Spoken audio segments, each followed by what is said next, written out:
Assalamualaikum warahmatullahi wabarakatuh.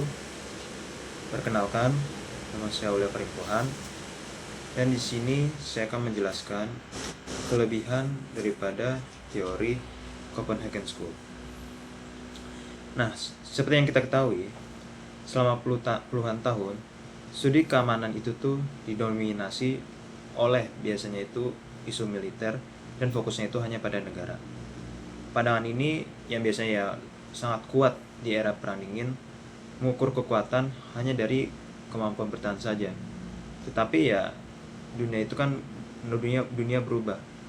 Ancaman masa kini itu jauh lebih kompleks dan gak sesimpel itu. Nah, disinilah teori Copenhagen School itu hadir, yang dimana dipelopori oleh 3 tokoh, yaitu Barry Buzan, Ole Wever, dan Jeff DeWitt. Teori ini tuh menawarkan kerangka analisis yang sangat revolusioner.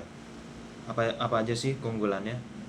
Mungkin kita langsung aja ke intinya. Ada keunggulannya yang pertama, dia itu tuh melebarkan konsep keamanan menjadi multidimensi dan multisektor, yang dimana Richard Ullman itu tuh mengkritik pendekatan yang sempit. Ia menunjukkan bahwa ancaman itu ya bisa datang dari krisis ekonomi, kerusakan lingkungan, hingga migrasi, yang dimana semuanya itu berdampak pada kualitas hidup. Jadi nggak hanya dari pertahanan saja. Copenhagen School melalui tokoh Barry Buzan itu tuh mensistematisasi pandangan ini, di mana keamanan tidak lagi hanya soal perang.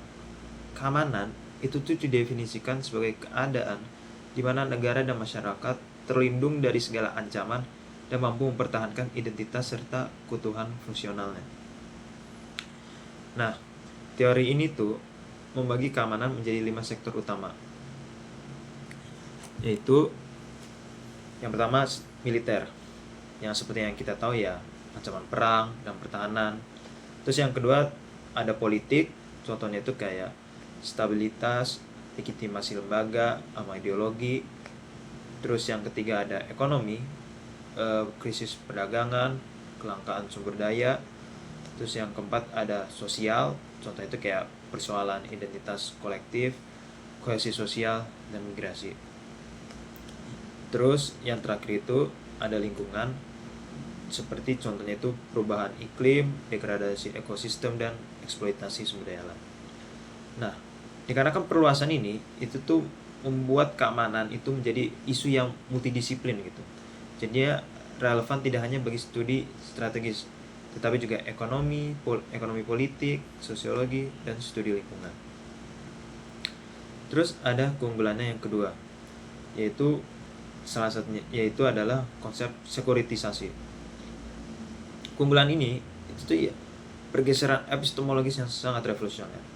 Dikarenakan melalui konsep sekuritisasi ini, teori tradisional yang biasanya memandang keamanan sebagai hal yang objektif, jadi ancaman militer itu ya hanya sebatas ancaman militer aja, selesai titik.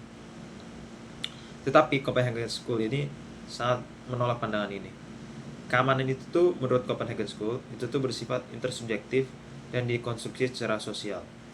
Sekuritisasi itu tuh suatu proses politik di mana suatu isu dibingkai sebagai ancaman eksistensial oleh para aktor politik, yang kemudian membenarkan penggunaan langkah-langkah darurat di luar prosedur politik normal dan diterima oleh publik. Nah, secara epistemologi, keamanan itu dibentuk melalui wacana sosial sama politik. Jadi dia itu nggak hadir secara dengan sendirinya gitu. Dan secara ontologi, studi keamanan harus menyangkut proses ini. Konsep ini menjelaskan mengapa politisi lebih mudah memobilisasi publik dengan ancaman militer, bahkan ketika ancaman non-militer itu tuh lebih berdampak pada kualitas hidup.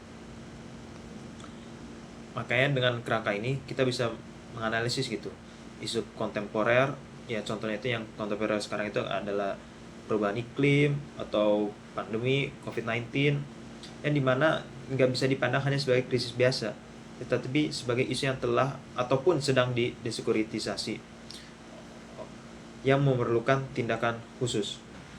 Kesimpulannya itu, teori Copenhagen School ini tuh sebuah keunggulan itu meliputi contohnya seperti yang saya bilang tadi, itu kayak melebarkan gitu konsep keamanan menjadi 5 sektor yang sudah saya bilang tadi. Terus dia menghadirkan konsep sekuritisasi yang intersubjektif.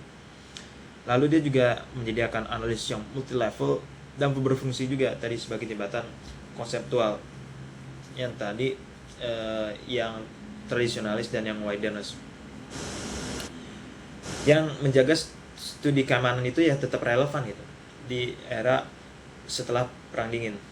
Dengan kerangka multidimensi dan multi level ini, maka kita mampu membaca kompleksitas ancaman modern yang jauh lebih kaya daripada sekedar perlombaan senjata doang ataupun hanya secara sempit dalam hal militer saja. Sekian dari saya, maaf bila ada salah dalam perkataan.